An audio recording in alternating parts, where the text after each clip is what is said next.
Ya, ketemu lagi. Untuk video kali ini mau bahas tentang Altadar, tapi POV tank. Ya walaupun POV tank atau dari sudut pandang tank, tapi tetap buat DPS pun atau mau buat solo pun mungkin ada manfaatnya. Karena bos ini lumayan seru buat dilawan, apalagi party atau kalau mau solo ya bisa. Kalau mau nyoba, soalnya solo pun rewardnya juga bagus, macam-macam. Ada yang paling sering dicarikan itu buku harian petualang atau adventure diary, dengan syarat kill Altadar ini secara duo. Solo juga dapat sih, cuma minimal duo.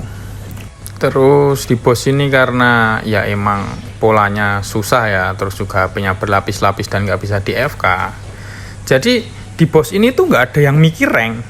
Fokusnya di bos-bos modelan kayak gini tuh kerjasama, yang penting bosnya mati. Jadi nggak ada yang pamer rank attacker di Altadar atau pamer screenshotan damage di Altadar dapat damage segini, itu nggak ada. Fokusnya soalnya gimana caranya bos ini mati dan aku bisa survive sampai bos ini mati, aku nggak jatuh, aku nggak mati. Jadi gimana ya, pola pikir di party buat lawan bos kayak gini tuh udah berubah, udah nggak yang FK 2 screenshot pamer, udah nggak kayak gitu. Makanya bos ini tuh lebih ke buat Evan sih, karena dropnya ampas sih, dropnya nggak ada yang bagus kecuali Ekstal. Armornya juga biasa aja, nggak kayak armornya itu. Drop topinya juga biasa aja. Kalau dulu kan Etois ada drop HP yang OP dan armornya OP. Armor buat tank kan, Stellar Fighter itu kan OP, bagus itu. Statnya lengkap buat tank. Terus tank juga kan buat farming enak banget. Budget minim. Dengan udah pasti dapat rank, dropnya gacor. Jadi misal katakanlah build tank habis 5M, ya nggak 5M lah, 10M lah katakanlah, 10M. Char tanknya ini buat farming seminggu 10M itu udah balik. Modal buat build tank 10M itu udah balik. Buat pakai tank buat bossing doang itu pasti udah balik modalnya 10M itu. Bandingkan sama DPS. DPS biar berguna, biar kelihatan jago harus apa? Damage-nya harus gede. Survive doang damage nggak ada. Ya buat farming nggak efektif. Jadi misal katakanlah build DPS jago lah, damage gede, topi pakai pohon natal 2 slot harganya 400M. Pertanyaannya, berapa lama waktu yang dibutuhkan pakai DPS itu buat farming untuk balik modal 400M yang buat beli pohon natal 2 slotnya itu? 3 bulan bisakah modal farming dari DPS doang tanpa ngandelin char-char lain? Nggak bisa, nggak masuk akal. Jadi build DPS itu emang buat seneng-seneng doang, buat buat foya-foya hasil dari char BS, hasil dari farming mage look atau char look, terus hasil farming dari tank itu hasilnya buat seneng-seneng di char DPS. Jadi char DPS itu murni buat seneng-seneng doang. Makanya banyak orang yang build DPS, populasi DPS pun jauh lebih banyak daripada tank, karena ya tujuannya main game kan ya seneng-seneng kan. Nah, balik ke Altadarnya ya, ke pembahasan Altadar. Altadar ini sendiri devnya nggak terlalu gede, kecil sih menurutku, soalnya masih di bawah Kusto. Altadar cuma 1,7k, sedangkan Kusto ulti itu 3k lebih. Untuk resistnya dia ada resist 25%, baik physical ataupun magical. Terus dia juga ada critical resist 60. Khusus di PES 2 critical resistnya 100. Untuk matonnya nggak ada critical resist. Terus dia juga ada 4 ele. Angin netral api cahaya. Sedangkan matonnya cuma 1 ele. Matonnya ele angin. Jadi misal mau pakai DTE angin aja. Fokus skill maton, soalnya yang lama kan pas PES maton A sama maton B itu. Terus kita lanjut ke gameplaynya dari PES pertama dulu. Untuk PES pertama Ini mulai dari belakang bos, karena buat di awal pasti keluar AW merah gede dan itu absolut knockback. Dan AW merah itu selalu absolut knockback, jadi siapin skill imunmu atau kabur. Interrupt yang perlu diperhatiin saat DPS di lock AW biru, itu tandanya dia mau diberondong biji bola. Itu biasanya diawali bosnya basic attack dulu, atau kadang dia nggak basic attack, langsung ngelock DPS-nya. Dan di PS1 itu cuma bisa di flinch sama tumble, jangan di stun. Kalau di stun dia ngamuk. Terus ketika bos udah di PS1 HP-nya habis atau kelar, nanti dia invis dan itu perubahan ke PS2. PS2 nanti keluar 4 bayangan warna merah, kuning, biru, hijau, dan akan ada AW full map merah, dan itu absolute knockback. Lu harus kabur atau pakai skill imun. Untuk tempat amannya, untuk urutannya, yang pertama di area bayangan merah. Kalau udah selesai lu pindah ke bayangan kuning, habis itu hijau, yang terakhir biru. Untuk di PS2 ini nggak boleh di flinch, tumble, stun aman. Terus di PS2 itu CR resist dia naik plus 100, jadi butuh 200 CR biar full crit.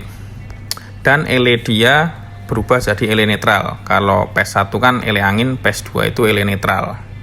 Kalau HP-nya udah habis, itu transisi ke PS3. Untuk PS3 sendiri dia akan summon Maton A.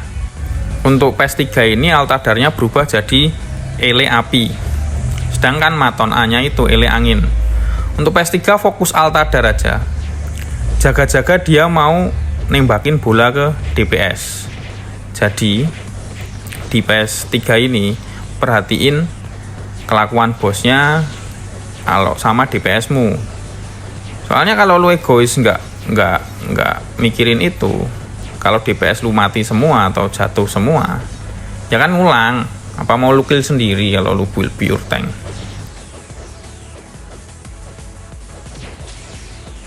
Terus juga di PS3 ini nggak boleh pakai tumble. Bosnya si altadar jangan ditumble. Kalau matonnya bebas, mau diapain bebas, di stun apa di tumble bebas. Cuma khusus altadarnya jangan ditumble, nanti dia ngamuk. Kalau matonnya udah mati, nanti HP altadarnya kebuka, bisa di kill. Kalau HP altadarnya udah habis, pindah ke PS4. Untuk PS4 sendiri dia berubah jadi ele cahaya dan summon Maton B. Di PS4 ini nggak boleh di stun untuk altadarnya. Untuk fokusnya tetap altadar, tapi kasih stun ke Maton B nya dulu biar dia nggak pecicilan. Habis itu fokus ke altadar lagi, biar kalau altadarnya mau melempar bola ke DPS, kita bisa interrupt. Ingat, nggak boleh di stun untuk PS4 ini. Kalau di stun nanti dia ngamuk. Jadi fokusnya altadar sambil aggro dan jangan jatuh atau jangan mati. Kan tank ya, masa mati. Jadi tunggu DPS-nya bisa ngekill Maton B biar HP altadarnya kebuka.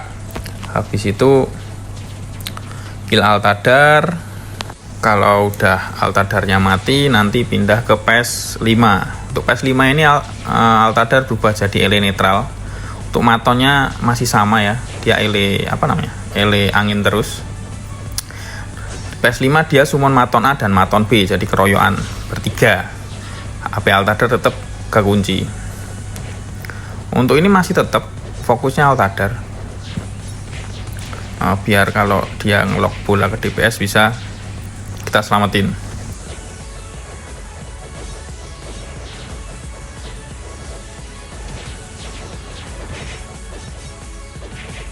Untuk PS5 ini altadarnya udah nggak ngamuan ya, udah nggak baperan. Jadi mau di stun, mau di tumble, mau di flinch itu bebas. Jadi tetap fokusnya ke altadar sama fokusnya tetap ke altadar doang sambil nunggu DPS yang ngekill duo matonnya itu.